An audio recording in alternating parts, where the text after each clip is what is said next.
Welcome back to Bjorn territory. It's Doug again. This episode I'm going to be painting my Peninsular War British Line Infantry. I'm focusing on making them the Buffs, a Kent regiment that were based in the Peninsular War campaign. And yeah, let's see what I get up to. Looking at the nice handy slip that they give you from Warlord Games in the boxing, I decided to focus on the two flank companies. You got 4 infantry on a base, and one is made up of light infantry. They have the green feathers in their shako, and they've got shoulder wings. And the others are a grenadier company, this lot, with a white plume to their shako. And that's what I'm going to focus on first. Okay, once you assemble them, it's quite easy, this pack. It's only got 3 parts to assembly.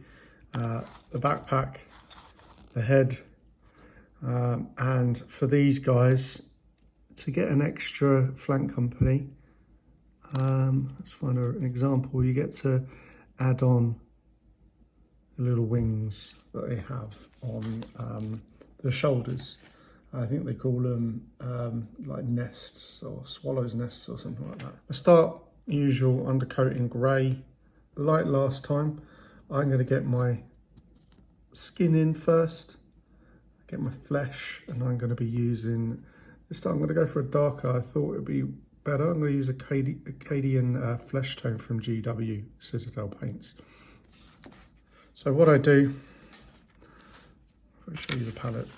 I take off any excess water, but I want it to be kind of flowing and free on my brush. And when I'm painting, getting a good strong position.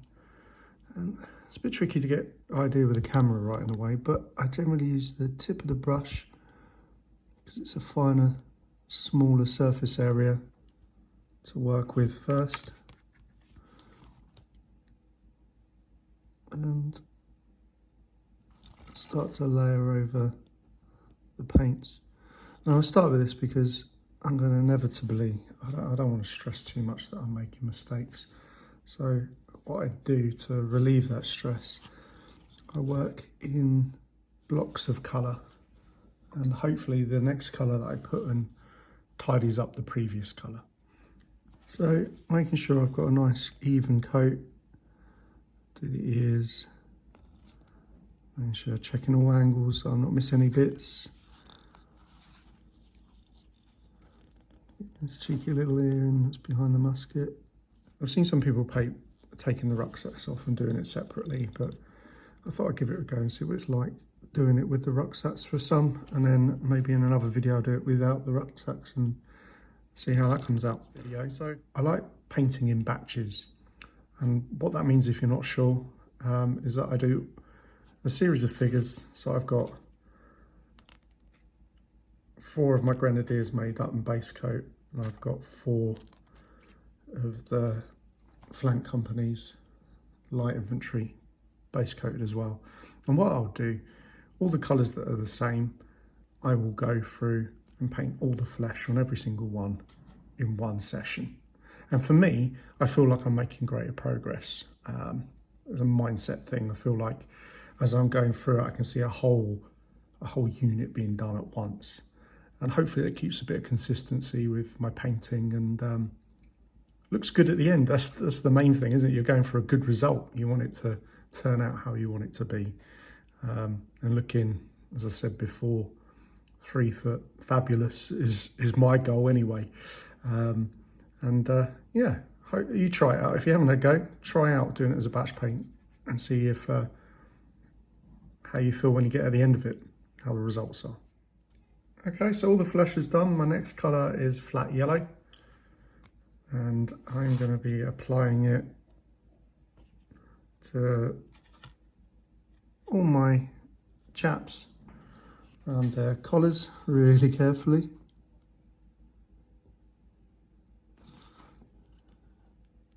Especially not to get on the skin. I don't know if it goes onto the tunic, but onto the skin. I'll do my best not to make that as messy. Okay.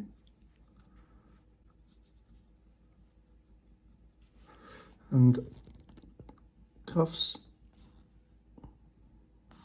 and you've painted all the next colour on the miniatures, I get back to this chap at the end, and that colour's almost dry, and then I can move on to the next colour. And it just, for me, feels worthwhile that I'm making progress every time I'm doing one colour for a multiple batch of troops, figures. All right. Okay, so all the yellows are done. My next bit is the off-white. Okay, and what I'm going to be focusing on is a few areas with the off-white. I'm going to mix up the trousers. I'm going to do some of the trousers white and some of the trousers I'm going to do in a different colour.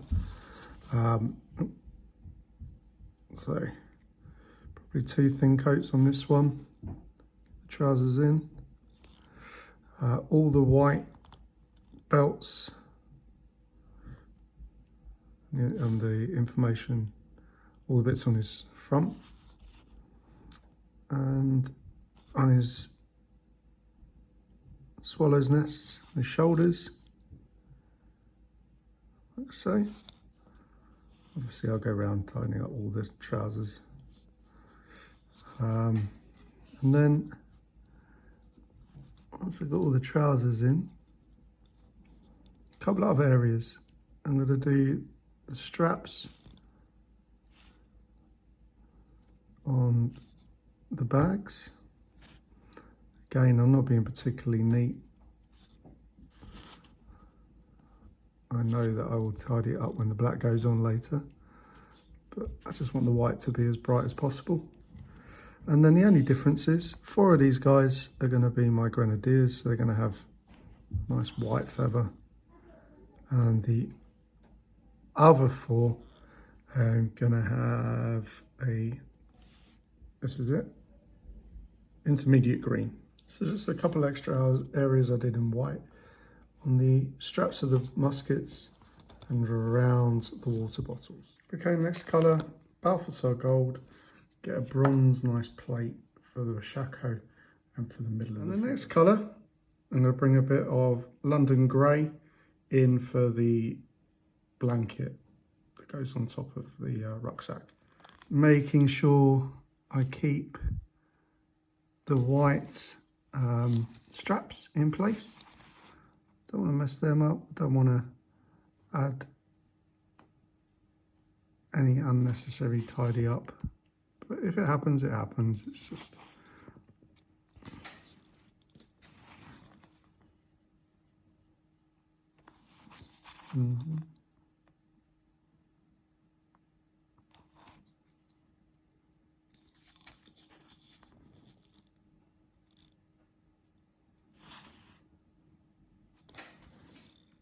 Okay, next colour, flat brown. And I'm going to be using that on the muskets. Taking my time, trying not to make too much mess. All the wooden part of the musket that I can reach and see. Getting in with the details with the tip of the brush.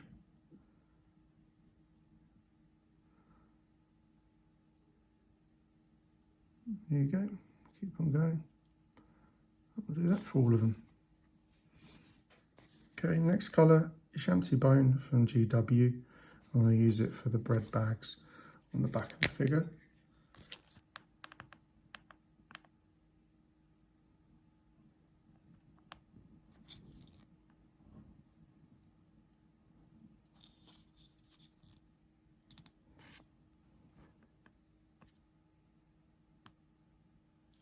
Next colour.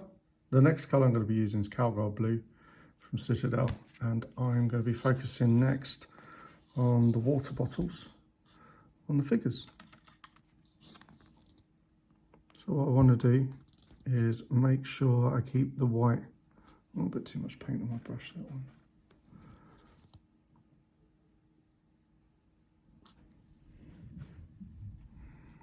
Okay, what I want to make sure I do is when I apply the blue on, I keep the white strap around the outside of the water bottle.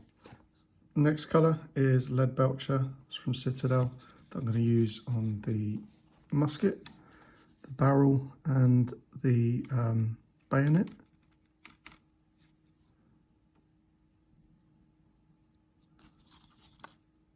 and the top of the barrel. Right, nearly there. Last couple of colours. I'm going to do a Baden black, basically for all the black leather parts on the figure, which is quite a bit. There's boots and gaiters. I'm just going to indicate where they are. Shako.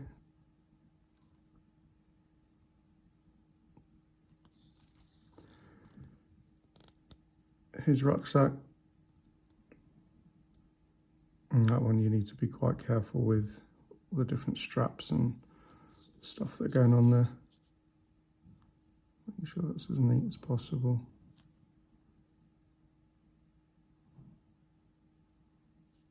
Ammo pouch. Getting that all angles, all sides. The last bit to keep clean is the, I suppose it's a scabbard for the bayonet. Almost there. Next one, I'm just going to add a bit of colour to the hair of the figures. So I use this German camo medium brown, just so it's not going to, the hair's not going to kind of blend in with the shako and the backpack and all that kind of stuff. So it just gives it something else to stick out with. So focus on the sideburns. Carefully around the back of the head.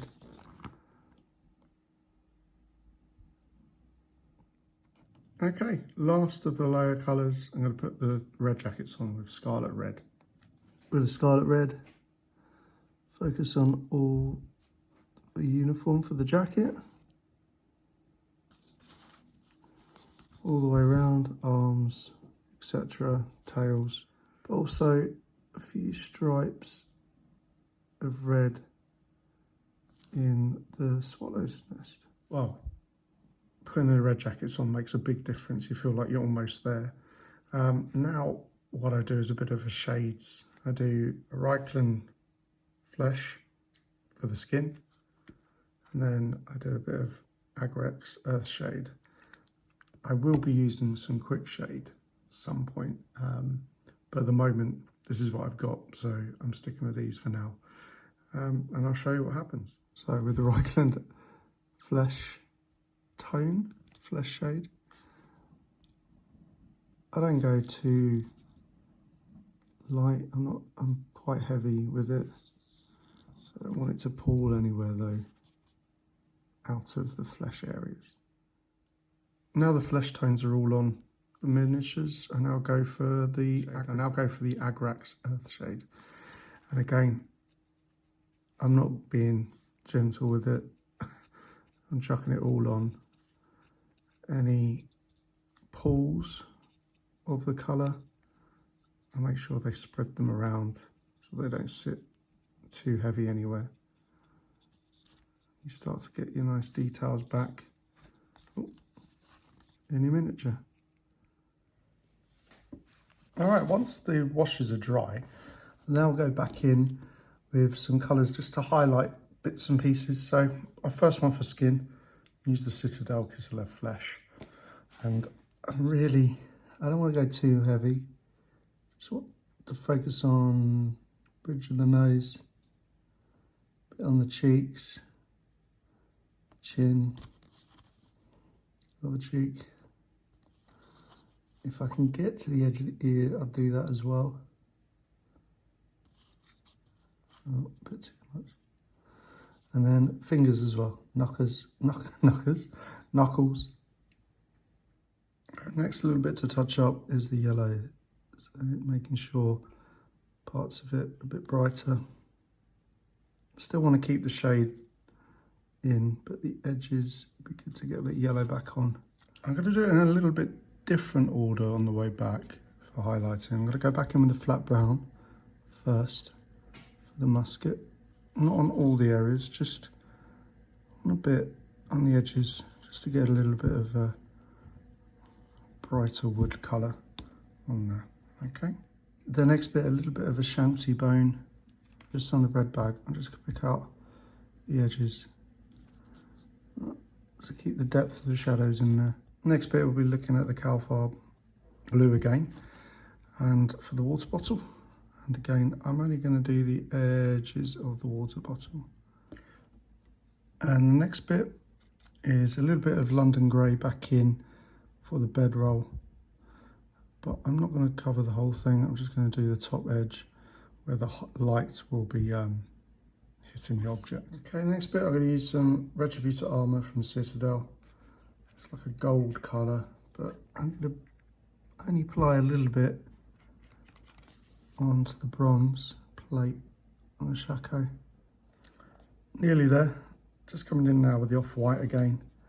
And this is where I need to be quite careful not to undo any of the work that I've done. So I'm just going to go over some of the straps, outer layer ones, just to make them brighter. Not the whole thing, just parts of it. The trousers, I'll leave the creases.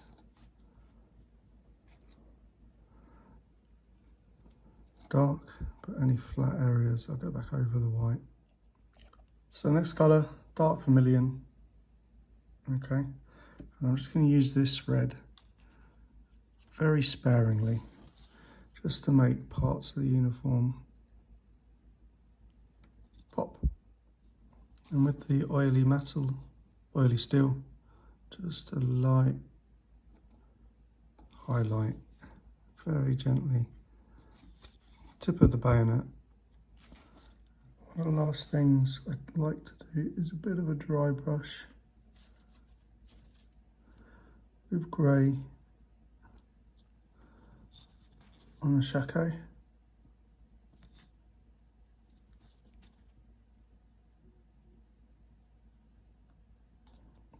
And rucksack and ammo. Highlands Brigade is broke. Plug the gap if you please. Now that I've finished, well, I feel they're finished for my standard anyway. You could add a bit more detail, you could probably add in another highlight, but this is my flank companies. I have my grenadiers and my light infantry. I hope you enjoyed it. I hope you picked up a few bits. I've now got to go and base them, and I'll do another video on how I base my minis. Take care of yourselves. Thanks for watching.